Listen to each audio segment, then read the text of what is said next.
لوگوں سے عزتیں تلاش کرتے ہو تو وہ کیا تمہیں عزت دیں گے؟ وہ تو کل اچھا کہتے ہیں، پرسوں برا کہنے لگ جاتے ہیں۔ لوگوں کے سامنے گڈ بک میں آنا چاہو گے تو وہ تو سویرے تمہارے بارے میں کچھ کہیں گے، شام کچھ اور کہیں گے۔ اپنی روحانی زندگی آباد کریں، اپنے مسلح کو وقت دیں، اور دنیا سے چھپ کر، اس موبائل کو بند کر کے، اور اپنے آپ سے بھی چھپ کے اور تنہا ہو کے، چھپا کے سارا کچھ اپنے آنسو اپنے رب کی بارگاہ میں پیش کریں، اس کے حضور حاضری دیں۔ سنو نا ترمذی کی حدیث، اور اسے یاد رکھنا، نبی پاک علیہ السلام نے فرمایا اپنے دکھ لوگوں کے سامنے نہ بیان کرنا، سیٹھوں نوابوں کو نہ بتاتے پھرنا، دنیا داروں کے سامنے جا کے نہ رونا کہ میں تکلیف میں ہوں۔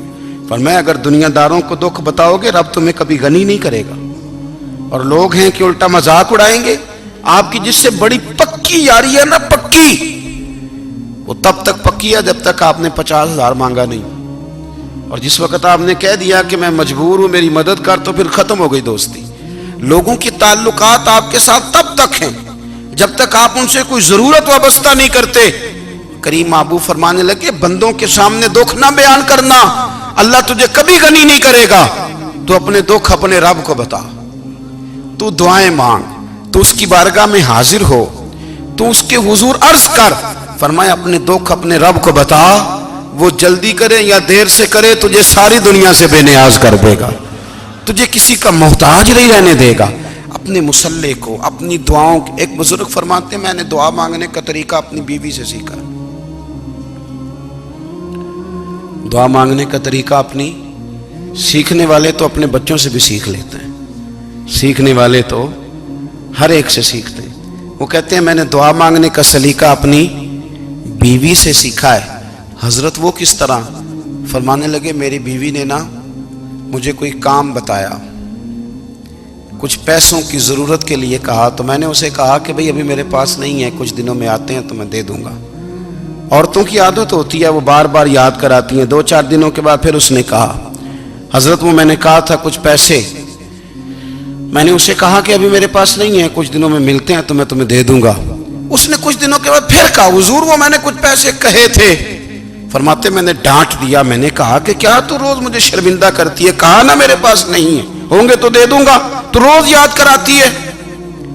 فرماتے ہیں اس نے پہلے تو میری ڈانٹ کو سہا، پھر میرے سخت جملوں نے اس کی آنکھوں میں آنسو پیدا کر دیے، پھر اس نے اپنے آنچل میں اپنے اس دکھ کو سمیٹا، اور پھر اس نے ایک جملہ کہا تو میں رو پڑا، اور مجھے اپنے رب سے مانگنے کا طریقہ آ گیا۔ مجھے کہنے لگی حضرت جی آپ نے ڈانٹ دیا میں نے سہ لیا، پر آپ ہی میرے شوہر ہیں، بتائیں نا آپ سے نہ کہوں تو میں کس سے جا کے کہوں۔ فرماتے ہیں میں رو پڑا، اور میں کھل کے رویا، اور میں تڑپ کے رویا، اور پھر میری سسکیاں بند گئیں۔ تو مجھے کہنے لگی آپ کو کیا ہوا؟ میں نے کہا مجھے بھی دعا مانگنی آ گئی ہے، جب میں اسے کہوں گا نا اللہ تو ہی میرا رب ہے، میں تجھ سے نہ کہوں تو میں کس سے جا کے کہوں؟ میں کیوں کسی بندے سے سوال کروں؟ میں کیوں کسی دنیا دار سے کہوں؟ میں تیرے بندوں کا، نیک بندوں کا وسیلہ لے کے، تیرے محبوب کی غلامی لے کے تیری بارگاہ میں آیا، تجھ سے نہ مانگوں تو کس سے مانگوں؟ سمجھ آ گئی ہے؟ جب میں اس رنگ میں مانگوں گا تو پھر رب میرے اوپر بڑا ہی فضل فرمائے گا، وہ میرے اوپر بڑی رحمت کرے گا، وہ میرے لیے آسانیاں کرے گا۔ عزیز دوستو، ہم اس طرح کرنے لگ گئے ہیں کہ ہم نے نا اپنے تعلقات پر اعتماد کرنا شروع کر دیا ہے۔ میرے تعلقات بہت ہیں، ہم نے اپنی دولت پر اعتماد کرنا شروع کر دیا ہے، میرے پاس دولت بہت ہے۔ ہم نے اپنے علم پر، اپنی شہرت پر اعتماد کرنا شروع کر دیا ہے کہ میرے پاس فلاں چیز بہت ہے۔ یاد رکھنا جب بے نیاز اپنی صفت بے نیازی دکھاتا ہے تو بڑی بڑی دولتوں والے مجبور نظر آتے ہیں۔ بھائیو جب انسان کا رشتہ اپنے مالک کے ساتھ ہوتا ہے پھر تو غم بھی کچھ نہیں کہتے، پریشانیاں بھی کچھ نہیں کہتی، پھر تو زندگی صبر والی، پھر تو زندگی توکل والی، پھر تو زندگی بھروسے والی، پھر انسان اپنے آپ کو رسوا نہیں کرتا، دنیا داروں سے امیدیں اس کی ختم ہو جاتی، امیدیں اللہ رسول سے لگا لیتا ہے، مضبوط ہو جاتا ہے، مضبوط، طاقتور ہو جاتا ہے، خوددار ہو جاتا ہے، باوقار باعزت ہو جاتا ہے۔ حضرت بہلول دانا رحمت اللہ علیہ بیٹھے تھے تو ہارون رشید حج کر کے آ رہا تھا، تو رستے میں حضرت شیخ سے ملاقات ہو گئی تو السلام علیکم کے بعد کہنے لگا حضور کوئی حکم ہو تو بتائیے گا. تو حضرت بہلول دانا فرمانے لگے تیرا رب کون ہے؟ اس نے کہا اللہ. تو فرمایا میرا کون ہے؟ کہا اللہ. فرمانے لگے تو بڑا ہی بیوقوف ہے، کیا تو یہ سمجھتا ہے کہ رب ہارون رشید کو تو دے گا اور بہلول دانا کو بھول جائے گا؟ تیرا بھی وہی رب ہے، میرا بھی وہی رب ہے. اس نے اگر تجھے دے کے آزمایا ہے تو ہو سکتا ہے مجھے نہ دے کے آزما رہا ہو. جب اس کی حکمت کے تقاضے ہوں گے تو عطا کرے گا اور دے گا. تو جا اپنا کام کر. بھائی اپنی روحانی زندگی، اپنی عبادات، اپنے وظائف، اپنے روزمرہ کے معاملات، اپنی دعائیں، اپنا استغفار. دیکھو کوئی مشکل کام تو نہیں 2 رکوع ہیں سورہ واقعہ کہ اگر رات کو پڑھ لی جائے تو. میں کس طرح یہ بات بیان کروں کہ تعویذ بانٹنا آسان ہے اور وظیفہ بتانا مشکل ہے. سارا دن تعویذ بانٹیں تو لوگ لینے کو تیار ہیں، اور اگر آپ وظیفہ بتائیں تو کہتے ہیں تو مشکل کام ہے. او خدا کے بندے، اگر آپ کا تعلق قرآن پاک کے ساتھ مضبوط ہو، قرآن پاک کے ساتھ اگر آپ کا رشتہ ہو، لوگ سفارشیں ڈھونڈتے ہیں نا دنیا میں، کوئی تعلق مل جائے تو میرا کام ہو جائے. دنیا میں اتنا مشکل معاملہ ہے، آخرت میں مجھے بتائیے گا کتنا مشکل معاملہ ہوگا. میرے نبی پاک صلی اللہ تعالی علیہ وسلم نے فرمایا جو لوگ سورہ ملک پڑھا کرتے تھے نا، سورہ ملک، یہ سورت ملک قیامت میں ان کی سفارش کرے گی، اور اس طرح کرے گی کہ کہے گی اے اللہ یہاں اس بندے کو جنت میں داخل کر دے یا مجھے قرآن پاک سے علیحدہ کر دے. تو رب فرمائے گا جا اس کا دامن تھام کے اسے جنت تک پہنچایا. آپ بات کو سمجھیں، جب آپ کے تعلقات اپنے معاملات کے ساتھ مضبوط ہوں گے. یہ نبی کریم نے وعدہ کیا ہے کہ تو سورت واقعہ پڑھ تیرے گھر میں فاقہ نہیں آئے گا. حضرت عبداللہ ابن مسعود رضی اللہ تعالیٰ عنہ بیمار تھے تو حضرت عثمان غنی رضی اللہ تعالیٰ عنہ تیمارداری کے لیے تشریف لے گئے اور جا کر کے کہا کہ آپ بڑے بیمار ہیں، آپ کی بیٹیاں زیادہ ہیں، میں چاہتا ہوں کہ خزانے میں سے کچھ مدد کروں. تو سیدنا عبداللہ ابن مسعود رضی اللہ تعالیٰ عنہ اٹھ کے بیٹھ گئے اور کہنے لگے امیر المومنین، اللہ آپ کو میری طرف سے، میری بیٹیوں کی طرف سے بہتر صلہ دے. میری بیٹیوں کو کسی خزانے کی ضرورت نہیں، میں نے انہیں خزانہ دے دیا ہے. کہا جناب آپ نے کون سا خزانہ دیا ہے، میں آپ کے مالی معاملات کو جانتا ہوں. تو فرمانے لگے امیر المومنین، میرے نبی کریم نے فرمایا ہے جو سورت واقعہ پڑھے اسے کبھی فاقہ نہیں آتا. میں نے بیٹیوں کو یاد کرا دی ہے، یہ خزانہ میں نے انہیں دے دیا ہے. وہ سارے والدین سنیں جو بیٹیوں کے لیے پریشان رہتے. حضرت عبداللہ ابن مسعود نصیحت کر رہے ہیں، فرمانے لگے میں نے سورت واقعہ یاد بھی کرا دی ہے، پڑھنے کی عادت بھی ڈال دی ہے. حضور نے فرمایا ہے جو سورت واقعہ پڑھے اسے فاقہ نہیں آتا. کہنے لگے چاند تو اپنی جگہ چھوڑ سکتا ہے، سورج گر سکتا ہے، تارے ٹوٹ سکتے ہیں، پر مدینے والے رسول کی بات غلط نہیں ہو سکتی. حضور نے فرمایا فاقہ نہیں آئے گا تو انشاءاللہ کبھی بھی نہیں آئے گا. کرنے کا کام یہ ہے کہ ہم اپنے معاملات، اپنی عبادات، اپنی دعائیں، کبھی 10 منٹ عادت ہو جائے نا دعا مانگنے کی علیحدہ سے رات کو. حضور نے فرمایا جو فرض نماز کے بعد دعا مانگے اللہ اس کی قبول کر لیتا ہے. نبی پاک صلی اللہ تعالی علیہ وسلم نے فرمایا اللہ مسافر کی دعا قبول فرماتا ہے. حضور نے فرمایا اللہ مظلوم کی دعا قبول فرماتا ہے. حضور نے فرمایا بیمار سے دعا کراؤ اللہ اس کی دعا قبول فرماتا ہے. میرے نبی پاک نے فرمایا ماں باپ جب بھی اولاد کے لیے ہاتھ اٹھائیں، ویسے تے بلے شاہ تو آسمانی اڈ دیا ہی پھڑ دیں، جڑا گھر بیٹھا انہوں بڑھیا ہی نہیں. حضور فرمانے لگے ماں باپ جب بھی اولاد کے لیے دعا فرمائیں اللہ ان کی دعا کو قبول کرتا ہے. آپ اپنا تعلق بنائیں دعا کے ساتھ، عبادت کے ساتھ، مصلی کے ساتھ رشتہ بنائیں، استغفار پڑھیں. صلاح الدین ایوبی صلیبی جنگوں میں تھے، رات کو مسجد اقصیٰ میں نماز پڑھی تو پریشان تھے.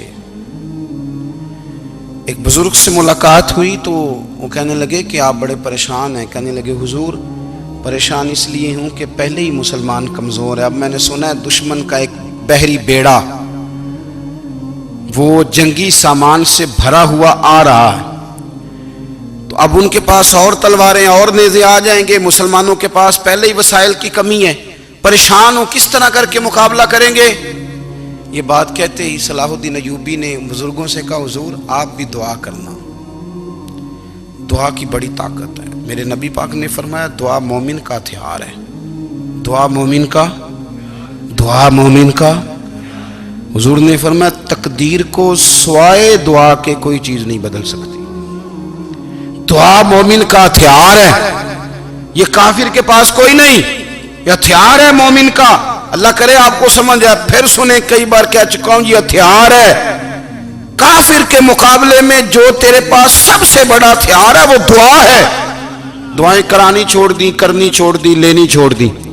حضرت سیدنا انس بن مالک رضی اللہ تعالیٰ عنہ فرمایا کرتے تھے، میں نے وہ رنگ دیکھا ہے جب حضور دعا مانگتے تھے اور حضور کی مقدس آنکھوں میں آنسو بھی ساتھ ہی بہا کرتے تھے، میں نے وہ انداز دیکھا ہے۔ تو صلاح الدین ایوبی بزرگ سے کہنے لگے آپ بھی دعا کیجیے، اور خود رونے لگے اور سر سجدے میں رکھ کے رونے لگے، اور عشاء سے لے کر فجر تک روئے، خوب روئے۔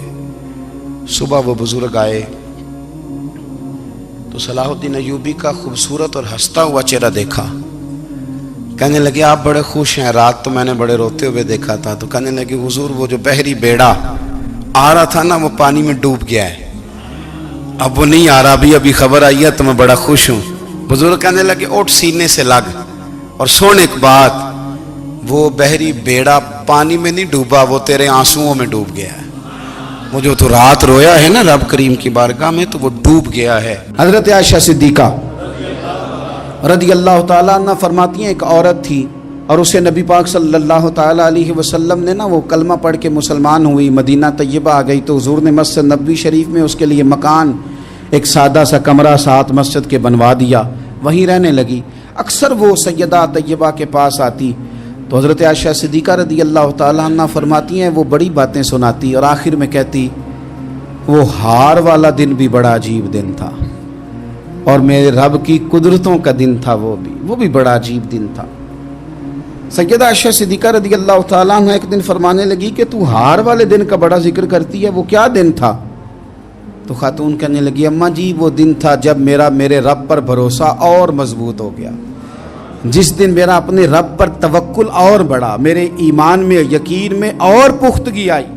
کہنے لگی میں ایک گھر کی کنیز تھی، نوکرانی تھی، اس گھر میں ایک بچی تھی جس کے پاس سونے چاندی ہیرے جواہرات کا ہار تھا۔ اس زمانے میں نا چمڑے کے اوپر لوگ ہیرے جواہرات لگاتے تھے، کئی دفعہ سرخ رنگ کے چمڑے پہ لگائے جاتے تھے، وہ بچی پہنتی تھی۔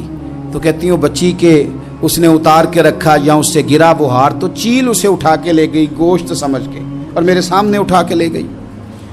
گھر والوں نے مجھ سے پوچھا، یہ بخاری میں موجود ہے، گھر والوں نے پوچھا مجھ سے کہ وہ ہار کہاں ہے تو میں نے کہا چیل اٹھا کے لے گئی۔ گھر میں کچھ چوری ہو جائے تو سب سے پہلا الزام کس پہ لگتا ہے؟ ملازمین پہ۔ کہتے انہوں نے مجھے بڑا مارا، بڑی تکلیف تھی، حتیٰ کہ میری شرمگاہ تک کی تلاشی، میری عزت اتنی خراب کی میں بتا نہیں سکتی۔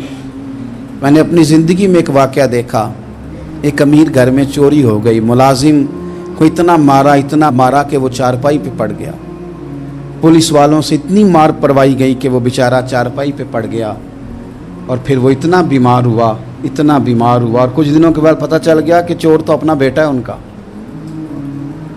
پھر اس کا انتقال ہو گیا۔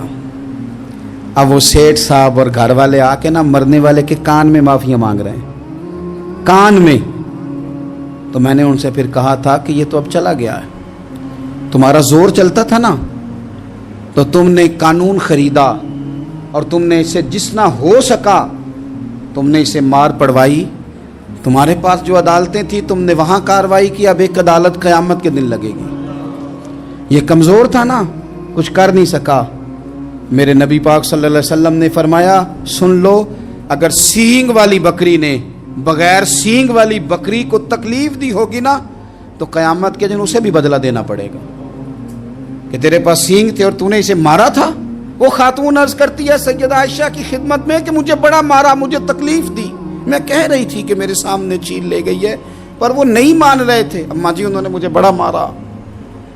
حضرت عائشہ صدیقہ کہتی ہیں پھر کیا ہوا؟ کہنے لگی اماں جی جب کوئی میرا مددگار نہ رہا، مجھے تکلیف دے رہے تھے، رسوا کر رہے تھے، تو میں نے اپنے رب سے مدد چاہی، میرے رب کی طرف میں نے توجہ کی، میں نے کہا مالک اب تو ہی میرا مددگار ہے،